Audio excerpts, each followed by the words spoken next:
So we're here on Heron Island, and later today we head out by boat 500 metres out to sea where the scUber is currently being moored. And we'll dive about 10 metres underwater and see a wealth of marine life.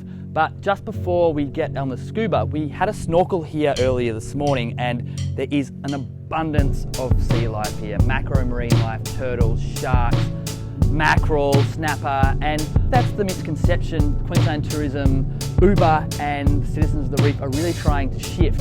The reef is not dead, it's very, very much alive, and all hope is not lost. But there is an urgency for people to start actioning responses, and the best way to do that is by getting people to see the reef. And that's what this message is all about, is come and see the reef, see how amazing it is, and understand that it's something we can't afford to lose. We're on our way out to the scUber. First we're going to stop at a boat that's been moored out there for the duration of this project. We get briefed, we get told what's what, and then we get on the scUber and then we start diving. I'm with my lovely co-passenger, and we'll be joined by a captain, and then we'll be descending. Equilibrium isn't a problem, so that pressure you get in your ears, all of the cabin's pressurized, they filter out the carbon dioxide and pump oxygen in, and then you come up and you're still breathing and still healthy.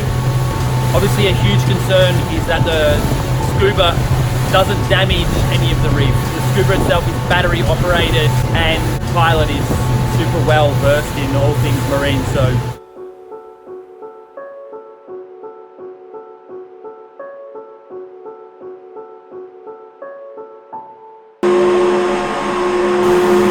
we're in the sub now. It's a weird sensation because we've got a really distinct waterline between being above surface and below surface, which I'll just show you. And the captain's working everything off that's the PlayStation controller there. It's incredible.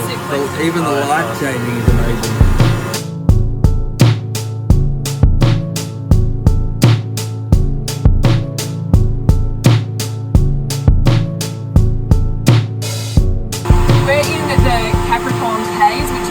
Southern Great Barrier Reef. The islands around here include Heron Island, where we are, Lady Musgrave and Lady Elliot.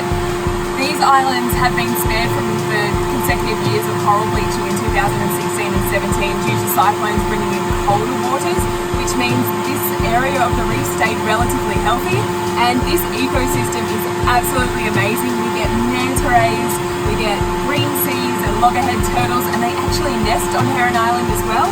And we get lots and lots of seabirds up on the island itself. It's a thriving ecosystem, and we need to keep it healthy in order to keep us humans healthy as well.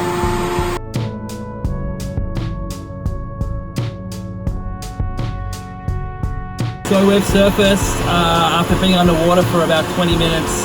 We're not wet, but we've seen an expansive coral reef, and it's been absolutely amazing, an amazing experience, and also quite a real one, considering that, you know, in 20 years, 10 years, this whole marine activity could cease to exist. And I think that some really major component of this whole project is people really need to see what is underwater, see what's unseen, to understand why it's essential that, you know, we don't lose it.